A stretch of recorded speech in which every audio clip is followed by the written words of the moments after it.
Hello everyone. आज मैं आपको पीसीओएस के बारे में बताती हूँ। पॉलीसिस्टिक ओवेरियन सिंड्रोम ये क्या होता है, क्यों हो जाता है, क्या इसके लक्षण होते हैं और इसके क्या दीर्घकालीन समस्याएं होती हैं और इसके रोकथाम के लिए क्या कर सकते हैं। तो पीसीओएस पॉलीसिस्टिक ओवेरियन सिंड्रोम एक वंशानुगत हार्मोन संबंधी विकार है जिसमें किसी महिला मासिक धर्म चक्र अनियमित हो जाता है और पुरुष हार्मोन के स्तर में वृद्धि हो जाती है। एक या दोनों अंडाशय में कई ऐसे छोटे सिस्ट जिस कारण इसका नाम पॉलीसिस्टिक ओवरी कहते हैं। यह विकार आमतौर पर प्रजनन क्षमता आयु वाली अर्थात 18 से 44 वर्ष लगभग 5 से 10% महिलाओं में पाया जाता है। पीसीओएस क्यों हो जाता है? सामान्य चक्र पीरियड्स के दौरान मस्तिष्क और अंडाशयों में हार्मोन के स्तर में होने वाले परिवर्तन एक फॉलिकल से विकसित अंडे से मुक्त हो करके और गर्भाशय के स्तर को मोटा करते हुए शरीर को संभावित गर्भावस्था के लिए तैयार करता है।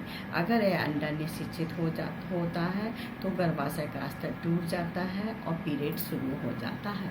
लेकिन अगर पीसीओएस होने पर कई छोटे रोग इसके अंडाशय में जमा होने के कारण महिला हार्मोन का असंतुलन हो जाता है और पुरुष हार्मोन के स्तर में वृद्धि हो जाती है।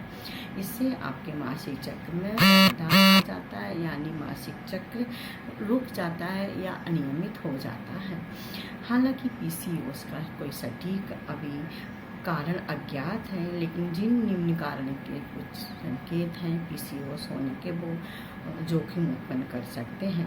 मासिक चक्र में अनियमितताएं होती हैं, मेटाबॉलिक सिस्टम की असामान्यताएं हो जाती हैं जिसके कारण मोटापा, डायबिटीज और हृदय रोग हो जाते हैं।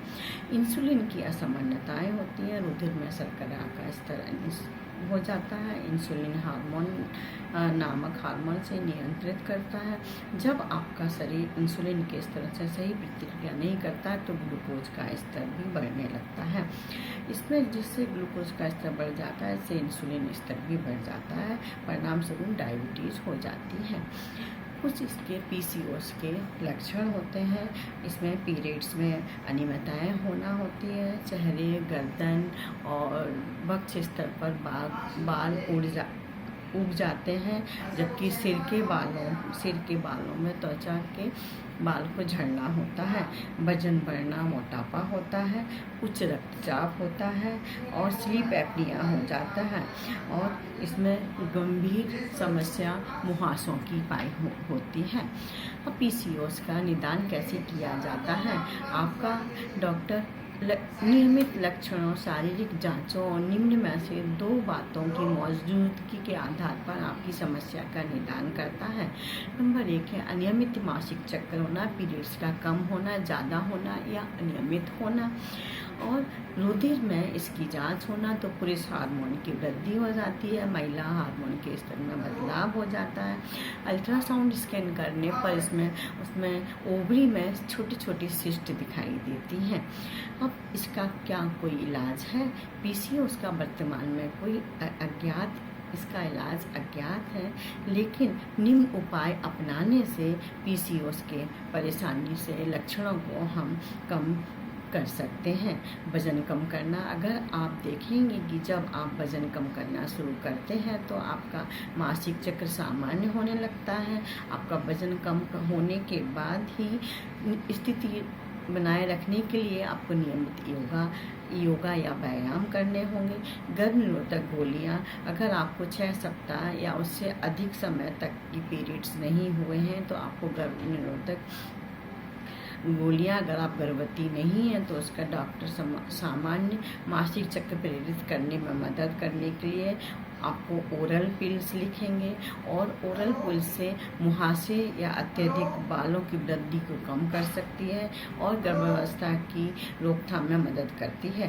प्रोजेस्टिन इसके विकल्प के रूप में मासिक चक्र प्रेरित करने के लिए आपका डॉक्टर 1 से 3 महीने पर 10 से 14 दिन के लिए प्रोजेस्टिन लिख सकता है, लेकिन यह दवा मुहासे, अत्यधिक बालों के विकास या गर्भावस्था की रोकथाम के लिए मदद नहीं कर सकती। सकता।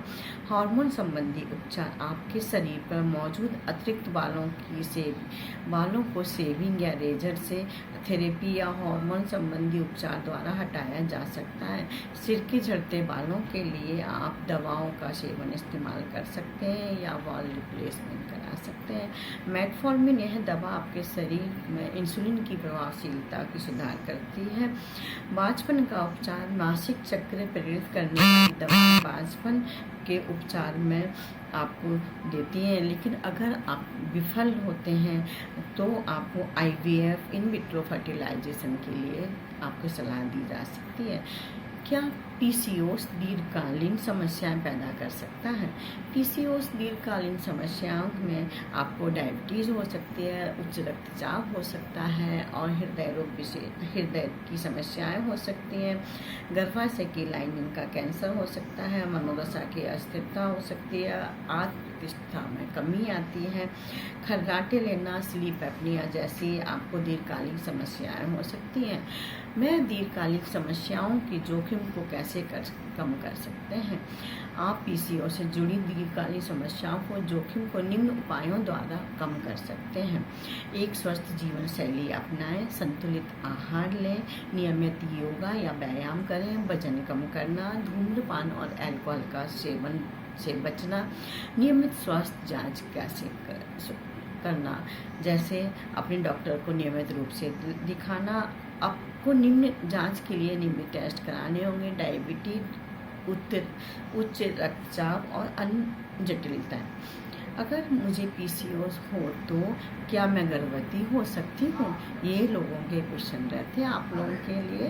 तो हाँ, आपकी गर्भवती होने की अच्छी संभावनाएं होगी अगर आप जीवन शैली में स्वास्थ्यप्रद बदलावों का पालन करती हैं, जिनमें से निम्न शामिल है: संतुलित और स्वास्थ्यप्रद भोजन करना, नियमित रूप से व्यायाम करना और अल्कोहल से परहेज करना, धूम्रपान छोड़ना, मौखिक गर्भ निरोधक का उपयोग करना, आपने मासिक चक्र को नियमित करने के लिए, प्रजनन क्षमता को सुधार करने के लिए, गर्भधारण करने की अपनी संभावना को बढ़ाने के लिए अपनी स्त्री रोग विशेषज्ञ और प्रजनन विशेषज्ञ से परामर्श लें। गर्भधारण करने से विशिष्ट दवाओं उपचार कर लें। Thank you.